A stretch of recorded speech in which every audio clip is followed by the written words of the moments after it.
నమస్తే, welcome to hit TV. ఈ రోజు మనతో పాటు ప్రముఖ ఆధ్యాత్మికవేత్త అలాగే ఆస్ట్రాలజర్ శ్యామ్ ప్రసాద్ గురువు గారు ఉన్నారు. వారితో మాట్లాడి మరిన్ని విషయాలు తెలుసుకునే ప్రయత్నం చేద్దాం. నమస్తే గురుగారు. నమస్తే అమ్మా, శ్రీమాత్రే నమః. గురుగారు, చాలా మంది వాళ్ళ ఇంట్లలో రకరకాల మొక్కలు పెంచుతూ ఉంటారు కదా. అవును. సో చాలా మందికి ఏ మొక్క పెంచితే మంచిది, ఏ మొక్క పెంచకపోతే మంచిది అనేది సరైన అవగాహన ఉండదు. అవును. అసలు ఇంట్లో ఏ మొక్క పెంచితే మంచిది అంటారు? సాధారణంగా ఇళ్లలో మొక్కలు పెంచుకునేటప్పుడు అవి మహావృక్షాలు లాంటివి కాకుండా చిన్నగా పెరిగే ఉండాలన్నమాట. అంటే ఏదో పెద్ద పెద్ద మామిడి చెట్లు అలాంటి కొబ్బరి చెట్లు లాంటివి ఇంట్లో పెరగడం వల్ల ఏంటంటే అవి నెమ్మదిగా ఎత్తు పెరగడం వల్ల ఏంటి అది కొంత ఇబ్బందులు అయితే ఉంటుంటాయి. అయితే ఏంటంటే కొద్దిగా అంటే ఇది కూడా ఏంటంటే ఇప్పుడు మామిడి చెట్టు వేసాం, ఏదో మామిడి చెట్టు ఎక్కగా కాసింది, ఆ రాళ్ళతో కొట్టడం, పక్కోడు తోకడం ఇవన్నీ చేస్తుంటాడు. సో దానివల్ల ఏంటంటే పెద్దగా వృక్షాలు లాంటివి అయితే వద్దు. దాని తర్వాత ఏంటంటే ముళ్ళు ఉంటాయి ఏదైతే చెట్లకి. ఇప్పుడు నిమ్మ చెట్టు ఉంది, దానికి ముళ్ళు ఉంటాయి. దాని మనం ఇంట్లో పిల్లలు ఆ ముళ్ళు గుచ్చుకోవడం వల్ల ఇబ్బంది పడతాడు. ముళ్ళుతో ఉన్నవి ఇంట్లో పెంచుకోకూడదు. అలాగే పాలు కారే వృక్షాలు ఉంటాయి, అంటే బొప్పాయి అని ఒకటి ఉంటుంది. అది ఆ బొప్పాయి కాయ ఈ స్త్రీలు తినడం వలన వాళ్ళకి ప్రెగ్నెన్సీ వచ్చిన తర్వాత తింటే ప్రెగ్నెన్సీ పోవడం జరుగుతూ ఉంటుంది. అందువల్ల ఏంటంటే పూర్వం అంతా అదే కదా, అందుకని పాలు కారేది అంటే బొప్పాయి, అది కూడా ఇంట్లో ఉండకూడదు. సో ఈ విధంగా పెద్ద పెద్ద వృక్షాలు ముళ్ళతో ఉన్నవి పాలు కారే ఉండకూడదు.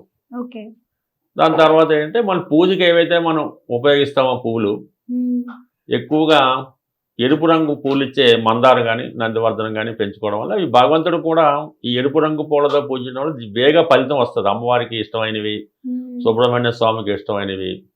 అలాగే ఏంటంటే ఎరుపు రంగు పూల చెట్టు అంటే గులాబీ మళ్ళీ పక్కన పెడతాం. ఈ మందారంలో చాలా రకాలు ఉంటాయి.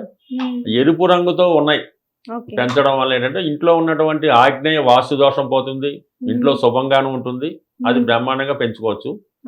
అలాగే ఈ పువ్వులు పూజకి పనికొచ్చే పువ్వులన్నీ కూడా పెంచుకోవచ్చు. శంపంగి అని ఒకటి ఉంటుంది, దానివల్ల ఏంటంటే పాములు వచ్చే అవకాశం ఉంటుంది. అందువల్ల ఏంటంటే ఇంట్లో శంపంగి అంటే మనకి 1 కిలోమీటర్ అంటే ఒక పర్లాంగ దూరం ఆ స్మెల్ వచ్చేస్తుంటుంది. అందువల్ల అంటే అటువంటి పాములు వచ్చి ఇలాంటివి కూడా ఇంట్లో పెంచుకోవడం ఏం చెప్పగలం. అందువల్ల అటువంటివి పెంచుకోకూడదు. దాని తర్వాత ఏంటంటే మామూలుగా కంపల్సరీగా పెంచమని తులసి. తులసి అన్నది ఏంటంటే కంపల్సరీగా దైవాన్ని ఇచ్చేది, అది ఔషధ గుణాలతో కూడుకున్నది. రోజు ఒక తులసి ఆకు తినడం వల్ల దగ్గు పోతుంది, గొంతు బాగుంటుంది, సమస్త రొంప తగ్గిపోతుంది, కొన్ని జ్వరాలు కూడా తగ్గిపోతాయి. అందుకని అంతే దైవంగా పెట్టారు కాబట్టి తులసి అన్నది కంపల్సరీగా ఉండాలి. అది తోటలో పెరట్లో ఉండొచ్చు, మామూలు కుండీలో కూడా పూజ వస్తువుగా వాడచ్చు. అంటే 2 రకాలు ఉన్నాయి. పూజగా ఉపయోగించుకునే తులసి చెట్టు ఆకులు అస్తమానం తెంపకూడదు. కేవలం అది పూజకు మాత్రమే ఉపయోగించాలి. అది ఎండిపోయేదాకా అలా ఉంచాలి. ఎండిపోయాక అది హోమంలో వేస్తాం. ఆ ఆకులు తెంచి తినకూడదు మనం. దానికి మళ్ళీ పెరట్లో వేరే తులసి చెట్లు పెంచుకొని అది తులసి పూజకు ఉపయోగించుకోవచ్చు, పత్రిక ఉపయోగించుకోవచ్చు. అది పర్ఫెక్ట్ మాట. అది తులసి చెట్టుకి ఈ విధంగా చేసుకోవాలి. అంటే ప్రతిదానికి నియమం ఉంటుంది, ఎప్పుడు పడితే అప్పుడు తెంపకూడదు. అలాగే ఈ మధ్యకాలంలో మారేడు అనేది శివస్వరూపం. ఈ మారేడు చెట్టుకి ఉన్నటువంటి ఒక్క మారేడు ఆకుతో మీరు ఈ శివరాత్రి రోజు కానీ శివరాత్రి ఎప్పుడన్నా ఒక్క దళం శివుడికి ఇచ్చినా ఉపయోగపడుతుంది. ఈ మారేడాకు ఎన్ని రోజులైనా పూజకు ఉపయోగించవచ్చు. ఏదో ఎక్కడ మన ఊరు వెళ్ళాం, అక్కడ మారేడు చెట్టు ఉంది, ఒక 100 ఆకులు తెచ్చుకున్నాం, అవి మీరు ఎన్నాళ్ళైనా ఉపయోగించుకోవచ్చు. తర్వాత మారేడు దళం ఒకసారి పూజ చేసి తర్వాత మళ్ళీ ఉపయోగించకూడదుగా ఉండదు, మారేడు మళ్ళీ ఉపయోగించుకోవచ్చు అన్నమాట. అందుకని మారేడు కంపల్సరీగా పెంచుకోవాలి. చాలా గొప్ప రెమెడీ ఏంటంటే అమ్మా, శివుడికి పూజ చేయనటువంటి మారేడు ఆకు అంటే 3 దళాలతో ఉన్న మారేడు ఆకు మన పర్సులో కానీ మనీ పర్సులో కానీ క్యాష్ బీరోలో పెట్టుకుంటే ఇంకా డబ్బు అన్నది తరిగిపోవడం ఉండదు. అందువల్ల మారేడు చెట్టు కూడా ఇంట్లో బ్రహ్మాండంగా పెంచుకోవచ్చు. ఇంట్లో ఎటువంటి హెల్త్ ప్రాబ్లం వచ్చినా సాల్వ్ చేస్తుంటాం. దాని తర్వాత ఏంటంటే ఉసిరి చెట్టు కూడా బ్రహ్మాండంగా పెంచుకోవచ్చు. అందుకని కార్తీక మాసంలో ఉసిరి చెట్టు కింద భోజనం చేస్తాం కదా, ఉసిరి కూడా బ్రహ్మాండంగా పెంచుకోవచ్చు. పూజ చేసి తెచ్చుకున్న మారేడాకున గురువు గారు, పూజ చేసిందే, పూజ చేస్తేనే దానికి పవిత్రత పెరుగుతూ ఉంటుంది. అందువల్ల ఏంటి అది పెట్టుకుంటే మంచిది. దాని తర్వాత ఇప్పుడు అది కాక్టస్ అని రంగు గిల్లా ఉండి ముళ్ళతో ఉంటుంది, అది అస్సలు మెత్తకూడదు, దానివల్ల చాలా ఇబ్బంది అది ఉంటుంది. అది పువ్వులు కూడా పూయదు కదమ్మా. అంటే ఏదైతే పువ్వులు పూయదో అది పెంచకూడదు. అంటే ఒక స్త్రీకి ఫలితం ఏంటంటే ఆమెకి సంతానం కలిగినప్పుడు ఒక చెట్టుకి ఏంటంటే ఒక కాయ కాసినప్పుడు, ఒక పూల మొక్క అంటే పువ్వులు పూస్తేనే అది మొక్క, అది మనకి లక్ష్మీప్రదం అవుతూ ఉంటుంది. ఈ క్రోటన్స్లో ఇంకా సాధారణ పెంచకూడదు ఇంట్లో అయితే, అందుకని పువ్వులు పూయాలి చెట్టుకి, అది పెంచుకోవాలి. దాని తర్వాత ఈ మధ్యకాలంలో ఈ పెద్ద పెద్ద వృక్షాలని ఏదో బొప్పాయి ఏదని చిన్నగా పెంచుతుంటారు, పెద్ద వృక్షాన్ని చిన్నగా ఏదో తొట్టిలో పెంచుతుంటారు.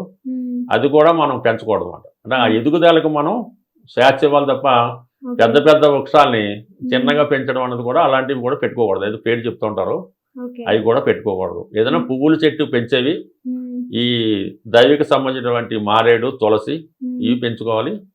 ఏదన్నా ఒక చెట్టు ఇంట్లో పెంచినట్టు మరి మన ఇంటిని దాటి వెళ్ళకూడదు. మన ఇల్లు ఎంత ఉంటుందో 15 అడుగులు ఎత్తుంది అనుకో, దాన్ని మించి పెరగకూడదు అన్నమాట. ఆ పెరగడంలో పునాది గట్ట అంతా పాడవడం, కోతులు రకరకాలు అన్నీ ఒకదానికి లింక్ అయి ఉంటాయి. కాబట్టి ఈ విధంగా పువ్వులు ఇచ్చేవి, ఫలాలు ఇచ్చి పెంచుకోవాలి. ఇందా చెప్పి నివారించుకోవాలి. అలాగే గురువు గారు కొంతమంది కరేపాకు మొక్కలు, అలాగే మనీ ప్లాంట్ పెంచుతూ ఉంటారు కదా, పెంచుకోవచ్చు. వాటి వల్ల తమలపాకు పెంచుకోవచ్చు, పూజకు ఉపయోగిస్తారు. కరివేపాకు బ్రహ్మాండంగా పెంచుకుంటారు. బ్రహ్మాండ ఔషధ గుణాలు ఉంటాయి కరివేపాకులో. ఎటువంటి షుగర్ కానీ అన్నీ వెళ్ళిపోతుంటాయి. ఇంకా కొత్తిమీర కూడా వేసుకోవచ్చు, కూరగాయలు కూడా పెంచుకోవచ్చు, అది నష్టమే లేదు. ఎటు వచ్చి ఈ ముళ్ళు పిల్లలు గుచ్చుకుంటే ముళ్ళు ఉన్నాయి పెంచుకోకూడదు తప్ప, ఇవైనా స్థలం ఉంటే అన్ని పెంచుకోవచ్చు. పెంచుకోకూడదు అనేది అంటే ఇది వచ్చి ఇలాంటి కొన్ని పాములు వచ్చే సంపంగి పెంచుకోకూడదు. ఈ ఫలాలు కానీ ఉరికే అందాన్ని పెంచుకొని అది ఏదో ఫ్రూట్ ఇవ్వాలా, ఇచ్చినప్పుడే చెట్టు అందం, ఆ చెట్టు లక్ష్మీప్రదం అవుతూ ఉంటుంది. అలా పెంచుకోవాలా.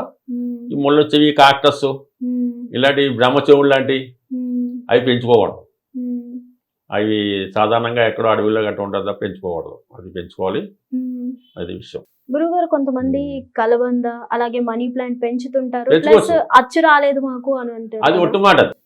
అది ఎందుకు మనకి చేతకాక వాటి తప్ప అదేం ఉండదు, అలాగే ఉండదు. ఈ మనీ ప్లాంట్ అనేది పెంచుకోవచ్చు, మనీ ప్లాంట్ పెంచుకోవచ్చు. దాని తర్వాత తమలపాకు చెట్టు పెంచుకోవచ్చు. అంటే కొంతమందికి ఏంటంటే ఎప్పుడో ఏదో జరుగుతుంది, అది మనసులో పెట్టుకొని, ఇప్పుడు అరటి చెట్టు ఉందనుకోండి, చాలా మందికి అది పెంచుకోరు. అరటి చెట్టు కానీ అరటి చెట్టు కూడా పెంచుకోవచ్చు చక్కగా. అంటే అది ఏదో కొద్దిగా అరటి చెట్టు గెలసిన తర్వాత నరికేయడం అంటే ఏదంటే ఇంట్లో మంచిది కాదని అది కొంతమంది సెంటిమెంట్. అవి కొన్ని సెంటిమెంట్తో కూడుకొని ఉంటాయండి, అంతే తప్ప అది ఏమి ఉండదు. అక్కడ కొన్నాట్లకైతే తప్పదు, అందువల్ల అలా ఉండాలి. ఇది కంపల్సరీగా ఎంచుకోవాలా. అది పువ్వులు మాత్రం ఇది. అలాగే ఏంటంటే పసుపు రంగు పువ్వులు పోస్తాయి కొన్ని, అవి చాలా మంచి ధనాన్ని ఆకర్షిస్తుంటాయి. మన ఇంట్లో కూడా ఫ్లవర్ వేజ్లో ఈ అంటే ప్లాస్టిక్ అయినా పర్లేదు, ఆ ఎల్లో కలర్స్ పెట్టుకుంటే మాత్రం ఆ మనీ ఆకర్షిస్తుంటుంది, చాలా బాగా పనిచేస్తుంది. ఎరుపు రంగు పూలతో పూజ చేయడం అమ్మవారు కరుణిస్తూ ఉంటారు. ఇంకా గులాబీ కూడా పెంచుకోవచ్చు, దాని ముళ్ళు లేకుండా వచ్చాయి కానీ మరీ అంతగా అది కూడా గులాబీ కూడా జాగ్రత్తగా పెంచుకొని పెట్టుకుంటే సరిపోతుంది. కొంతమంది మనీ ప్లాంట్ రూపంలో కానీ చిన్న చిన్న మొక్కలు ఇంట్లో ఉంచి దాంట్లో వాటర్ పోసి తాబేలు పెడుతూ ఉంటారు కదా, వాటి వల్ల నిజంగా నిజమైన తాబేలు పెంచుకోకూడదు. ఇంకా నిజమైంది కాదు, పెట్టుకోవచ్చా, చిన్న వేసుకుంటూ ఉంటారు కదా వాటర్ లో. ఇప్పుడు మామూలుగా ఎక్వేరియం కూడా అందులో చేపలు గట్ట ఇంట్లో పెంచకూడదు. వాటి వల్ల నిజంగా డబ్బు ఆకర్షించవచ్చు. ఏం ఉండదండి, ఉత్తి వ్యాపారం. అంటే తాబేలు అనేది బొమ్మ పెట్టుకోవచ్చు, అదే చైనా వాస్తు ప్రకారం పెట్టుకోవచ్చు. అందుకే నిజం తాబేలు తెచ్చి పెంచుకోకూడదు. ఏ జీవిని కూడా మనం బంధించకూడదు. తొట్లో కూడా చేపలు కూడా ఇంట్లో పెంచుకోకూడదు.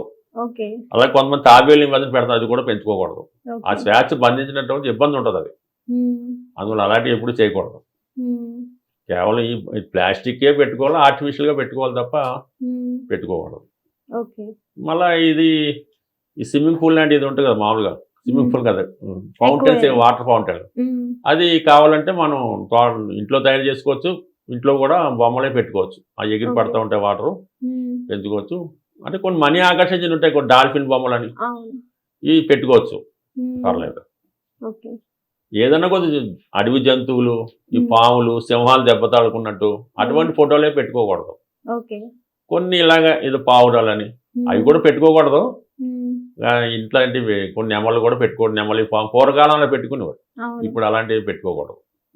అడవి జంతువులు, క్రూర జంతువులు అంటే నెమ్మదిగా మనిషికి అటువంటి ఆవేశానికి లోన్ చేస్తుంటాం మనం, అందువల్ల అవన్నీ నిషేధించారు. ఈ విధంగా ఈ చెట్లు ఇవన్నీ పెంచుకోవచ్చు, కానీ అదే హాని కలిగించే పెంచుకోకూడదు, అది విషయం. ధన్యవాదాలు, జై సాయిరామ్. చాలా చక్కగా వివరించారు.